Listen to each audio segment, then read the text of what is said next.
Embrace the power of knowledge at Sanskriti University, ranked first in most promising university in engineering and management in India. Visit www.sanskriti. ये कह सकते हैं आराम से कि चूक हुई है, और लेकिन वो चूक ऐसी नहीं थी कि नीयत हमारी खराब रही हो, लेकिन हाँ चूक हुई है नियमों के स्तर पर।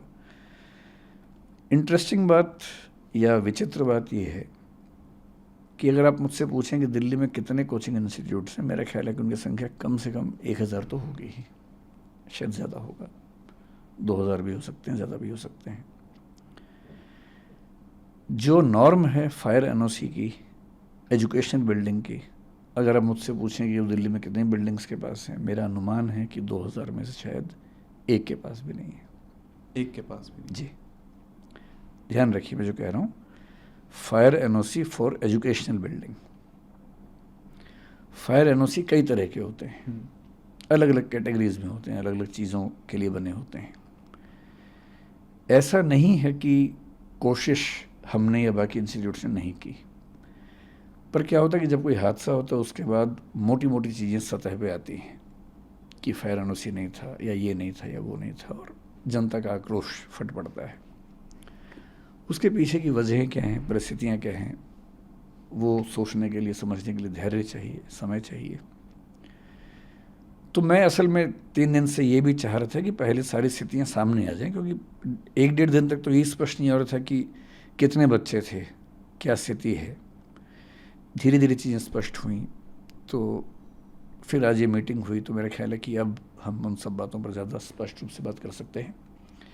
जहाँ तक बात है हमारी बेसमेंट की, हमारी बेसमेंट मुखर्जी नगर में थी, करोल बाग में हमारे पास 4-5 बिल्डिंग्स हैं, उनमें से एक बिल्डिंग की बेसमेंट सील हुई है। बेसमेंट जो करोल बाग में थी वो अप्रूव्ड बेसमेंट है, अप्रूव्ड कमर्शियल बेसमेंट है, जिसमें एनओसी पे लिखा हुआ है कि उसमें ऑफिस चलाया जा सकता है। उसमें ऑफिस ही चल रहा था, पर अभी एमसीडी पर जो दबाव था उन्होंने इनडिस्क्रिमिनेट तरीके से सबको सील किया है, हमें भी सील किया है। नेहरू विहार में जो बेसमेंट थी, जिसको लेके काफ़ी ज़्यादा शोर हुआ, दरअसल क्या होता है कि जैसी बेसमेंट की बात आई तो सबके मन में बेसमेंट की एक इमेज बन गई है, एक छवि बन गई है। छवि ऐसी है कि एक छोटी सी बेसमेंट है, उसमें कुछ बच्चे बैठे हुए हैं, एक ही दरवाज़ा है, अगर वो बंद हो जाएगा तो क्या होगा।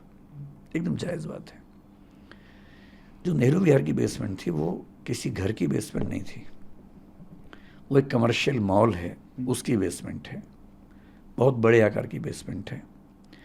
उसमें 1 नहीं 2 नहीं 7 एग्जिट हैं, 7 एग्जिट आपस में कनेक्टेड हैं।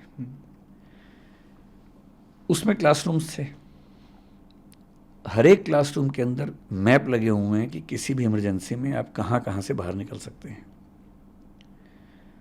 हमारे स्टाफ के जितने मेंबर्स हैं उन सब की ट्रेनिंग वहाँ पर लगातार होती है। फायर डिपार्टमेंट की मॉक ड्रिल्स वहाँ पर लगातार स्टाफ के साथ होती हैं।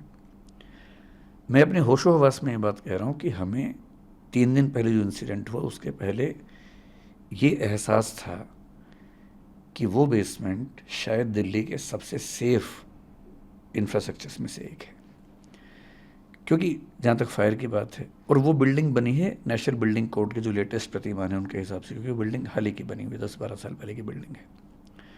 जब वो बिल्डिंग बनी, क्योंकि हम उसके मालिक नहीं हैं, हम उसके टेनेंट हैं, जो उसके मालिक हैं, जब हमने उनसे पूछा, क्योंकि पिछले 1-2 साल से ये प्रोसेस ज़्यादा हुआ शुरू, हमने उनसे पूछा कि क्या आपके पास अथॉरिटी है। उन्होंने कन्वेंस डीड की कुछ चीज़ें अंडरलाइन करके दी, जो उन्होंने हाई कोर्ट में भी दिखाई। हाई कोर्ट में इस पर 1-1.5 साल से केस भी चल रहा है। डीडी और एमसीडी के बीच में कुछ कन्फ्यूजन्स हैं, कई चिट्ठियाँ एमसीडी ने लिखी हैं, कई डीडी ने जवाब दिए हैं। अब कोर्ट में कल फिर उसकी अर्ली हियरिंग होने वाली है, उसमें वो बात भी आने वाली है 28 अगस्त को, वरना वो हियरिंग थी 28 अगस्त को फैसला वैसे भी होने वाला था कि ये अलाउड है या नहीं, उसके बाद हम शायद हटते ही। और पिछले 1 साल में हमने अपने स्टूडेंट्स को न केवल क्लास में मैंने बताया कई बच्चों को, अब जो एकदम लेटेस्ट वाले बच्चे हैं उनको छोड़ दें, क्लास में जा जा के सबको बताया कि ऐसा हो सकता है कि हमें इसकी परमिशन ना मिले, उस केस में हम शिफ्ट करेंगे। यहाँ तक कि उनसे आज से करीब 1 साल पहले की बात होगी, उनसे हमने ऑनलाइन एक फॉर्म भरवाया कि उस केस में वो कहाँ जाना पसंद करेंगे, करोलबाग जाना पसंद करेंगे, यहाँ रहना पसंद करेंगे, या अभी तय नहीं कर पा रहे हैं, बाद में तय करेंगे। वो डेटा हमारे पास पूरा है कि उन बच्चों ने 1 साल पहले क्या क्या वोट भरा। और सहमति ये थी कि अभी सरकार में वो हाईकोर्ट में केस चल रहा है, जैसे उस पर कोई निश्चित निष्कर्ष आएगा उसके बाद हम उस तरह से काम करेंगे।